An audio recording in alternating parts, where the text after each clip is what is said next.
The Green Bay Packers. They're young. They're ascending. They're good. That's it. Stay young. The Packers have, I don't know if intentionally or otherwise, but they've done your strategy of let's just draft 1 million times and every year and see how it's going to work out. Yeah. They have 11 draft picks, I think, this year. 1, 2, 3, 4. I was looking the other day at the draft model, and I was looking at players per round. If I had drafted based off the model, and I said I'm going to eliminate everybody that's not a model guy, basically. And what it comes out to is you have a legitimate board of like 65, 70 people. And by the 4th round, there's like 3 guys who went in the 4th who were a yes, and 3 in the 5th, and a couple in the 6th, and a couple in the 7th. So I'm a little conflicted.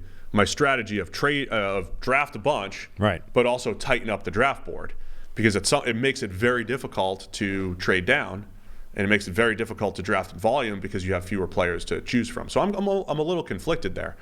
Either strategy, though, I think is beneficial. The Packers not only drafting in volume, but drafting the same position over and over again for like, hey, we'll solve this position with somebody. But it's probably also how you end up drafting like the Patriots. Like if you were given total control of a team to run, your draft would end up looking like that, where you're like in the 3rd round they're drafting with better players. Yeah, but in the 3rd round they're drafting some rando that nobody else has ever heard of because he pops off with a 98 in the model, and everyone's like, "What the hell is Bill Belichick doing over there?" It's just they're running that. That's what they're doing. That's what I'm doing. It's just a different it's a different set of parameters than everybody else. They have a different way of getting to their 75 than I do. Exactly, but theoretically it's kind of the same idea, right? But Mr. Kraft, you should use my way of getting to 75 players. But the Packers are now in this incredibly good position where, okay, they don't have a ton of cap space, but guys like David Bakhtiari are earning a ton of money that they've already shown they can live without him.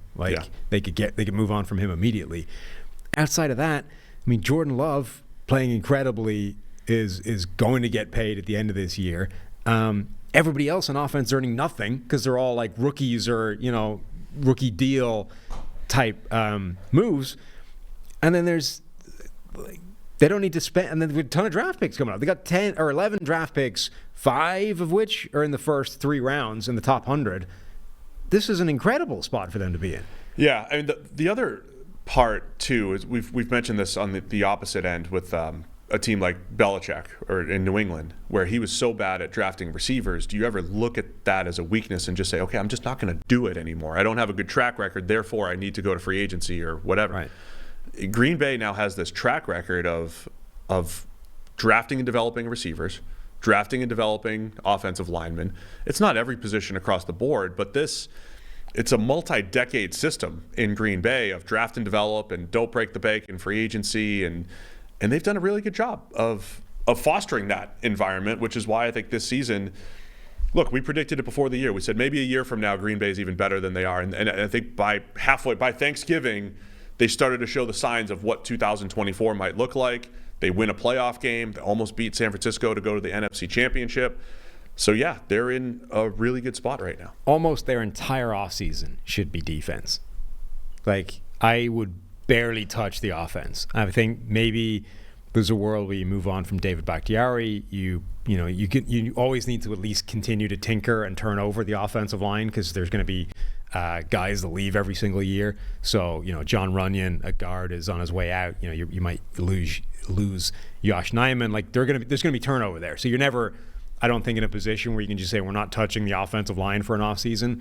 But above and beyond the usual annual turnover on the offensive line and therefore the replenishing of bodies, everything I did this offseason, if I'm Green Bay, would be on defense.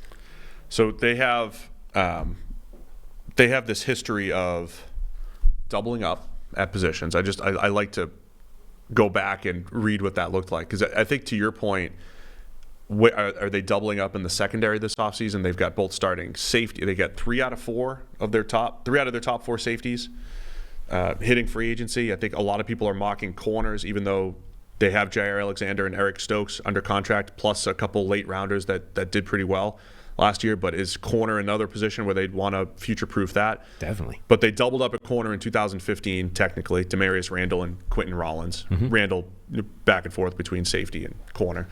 They doubled up In the secondary in 17, Kevin King and Josh Jones, corner and safety. They doubled up at corner again in 2018, Jair Alexander and Josh Jackson out of Iowa. Then they tripled up at receiver in rounds 4 through 6. Jamon Moore, Marquez Valdez-Scantling, and Equinemius St. Brown. And you could say MVS was the guy that they hit. Like, they doubled up at multiple positions in that draft. Last year, of course, at receiver. And tight end. So this is their history. They doubled up a receiver in 2022, Christian Watson and Romeo Doubs, and then Samori Toure. So 2 straight years they doubled up at receiver. Yeah. Last year, as you mentioned, tight end as well. So where are they doubling up this year? I think secondary as a whole. Yeah, they're entire secondary, maybe both, like corner and safety, double up and hammering those. I mean, Eric Stokes was another one of those players that weirdly dropped off badly after a really impressive rookie season. Jair Alexander is great, but number one, he's getting paid a ton of money, and number two, he's kind of a loose cannon apparently, given what happened last year with calling his own coin toss and that kind of thing. So at the minimum, I think you would say he's a more vulnerable, highly paid number one corner than most number one highly paid corners would be on a given roster. So yeah, like hammer corner this year.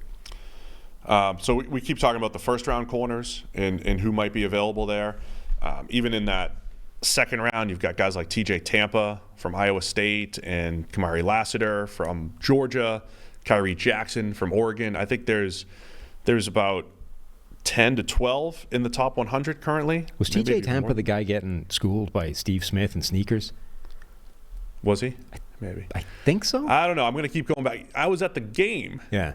Where TJ had the pick, so therefore he's going to remain high on my board. It's always, I mean, that can't be a good thing, right? Steve Smith being 40-something years old in sneakers, carving up a rookie, like a you think TJ draft prospect corner. Steve Smith is doing a walkthrough to teach another receiver how to do something. Yeah. He happened to do it at game speed. You think the corner covering him was like, all right, game rep, let's go. I mean, maybe not after rep one, after you getting like. After consistent separation, you don't want to say, all right, enough of this. Don't be one of the stupid people. Like I said, it doesn't necessarily mean anything, but it can't be good. Are you one of those people, like, you know, those like Facebook videos that go viral and it's like, watch this kid in school, the way he does this thing, and it's all staged? All staged. It can mean. And it just takes like a second for you to like stop and be like, oh, this video, they happened to film this entire thing that ended up perfectly, and it might all be staged. It takes a second to think about that. You get fooled by those, I bet. It can mean anything from 0, nothing, to like negative a lot, but it can't mean anything positive, right? It's closer to 0. But there's no way that it's good, is all I'm saying. Anyway. The chat saying Green Bay always releases number one corners. Just let him go. There you go. I mean, so I think cornerback. Steve Smith, 44. Yeah, he's older than us. He is. How about that? Yeah. We know they're not going to do anything in free agency. Right. Green Bay. So draft in the secondary. Safety is another interesting position too, right? Darnell Savage kind of run his course there. I have a draft. So they're going to draft A.J. Dillon's replacement. You have this? Yes. And his replacement is going to be Estime from Notre Dame. Ooh. And Estime is going to be a beast in that offense. Oh, I like that. Look at you. Mm-hmm.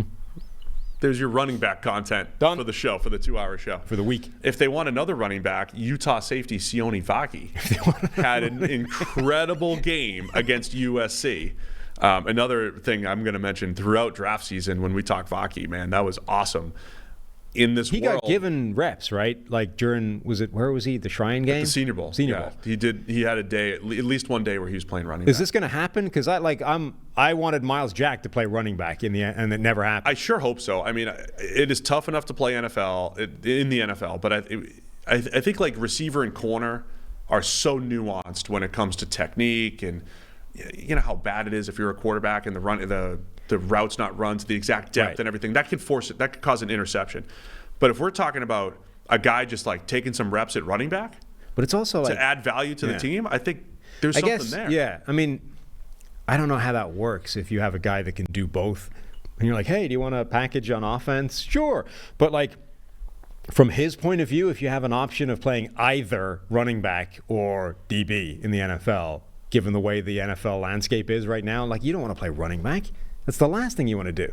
Now, if it's a way of getting on a roster and contributing and, maybe sticking in a way that you wouldn't have otherwise, sure. But if the option available to him is, do you want to play DB or running back, nobody's going to say yes to running back. But that stuff only applies if you're like a first-round caliber player, because you're only talking about the high-end contracts at the top of the market that are not there anymore. But yeah, you'd want to choose safety because it's easier to make a roster, and you could, there's more depth needed there, so you have more job opportunity there. Right, and he's even like, if you stick briefly, you can get a solid, reasonable contract for a while at DB. Whereas if you could be Philip Lindsay, whereas you could come into the NFL, be like a Pro Bowler, and still get no money. Yeah, I mean, it's not a great position right now. You mentioned all the Packers picks. Their first one's at 25. They also have pick 41 from the Jets. So they've got 3 in the top 60, 5 in the top 100.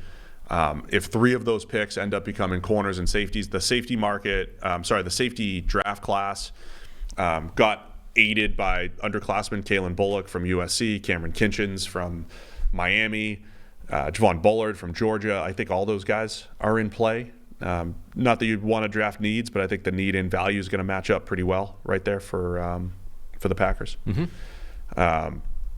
Defensive line as well. Probably need more depth. I feel like the Packers were back and forth between they'd have some pretty good games against the run and some disastrous games against the run. Devontae Wyatt, former first-round pick, maybe hasn't developed the way they would like. Kenny Clark getting a little bit older over there as well. So I think getting that defensive line, adding depth there as well, I think is going to be huge. Yep. Hammer the defense. Just defense across the board. Yep. All right, then. Is there anything else for Green Bay? They're a weird team because we're not slotting free agents in for them because they're not going to do it, right? Yeah.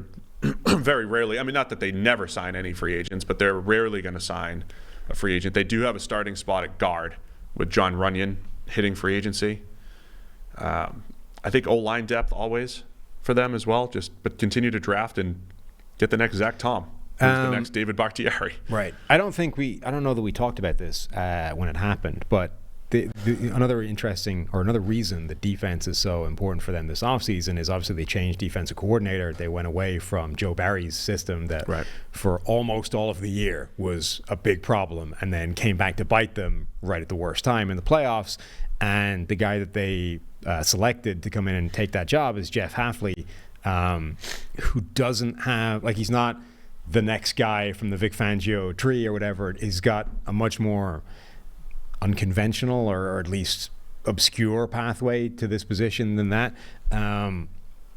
What do you think what impact does that have on the defense as we're looking at it? I don't know exactly what Hafley's going to run. It is one of the bigger stories in college football right now, though, is Hafley, who had a head coaching job at BC. Granted, he may have been on the hot seat for the next year. Right. But like leaving head coaching jobs to go get coordinator jobs in the NFL or even in college football, huge story in college. And it's a really interesting move from LaFleur's position, who there had been this run of those guys, the Shanahan coaching tree head coaches going after, Vic Fangio type disciples to pair with and to practice against and all those kinds of things. And that's where Joe Barry came from.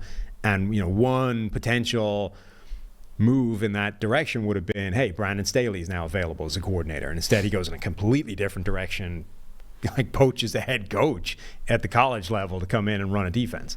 Yeah, and Hafley's, he's been with the Browns, he's been with the 49ers, he was co-defensive coordinator at Ohio State and then was at Boston College. Right. There's no like pedigree or tree or whatever that he's going to do. I would expect, though, that you might see more man coverage, than what Green Bay was doing. Right. So again, that's more impetus to go out and get some corners and guys that can cover and add some depth on the back end. They're also a huge unknown, by the way, as a roster generally, but even on the defensive side, we're sort of focusing more on the offense because, hey, Romeo Doubs, Christian Watson, Jaden Reed, Tucker Kraft, Luke Musgrave, all these young guys that were good already, if they develop with an extra year, you can say the same thing for a lot of the players on defense, like Carl Brooks, who played really well as a rookie, Lucas Van Ness, the first-round pick, who didn't Carrington Valentine at corner. Thank you.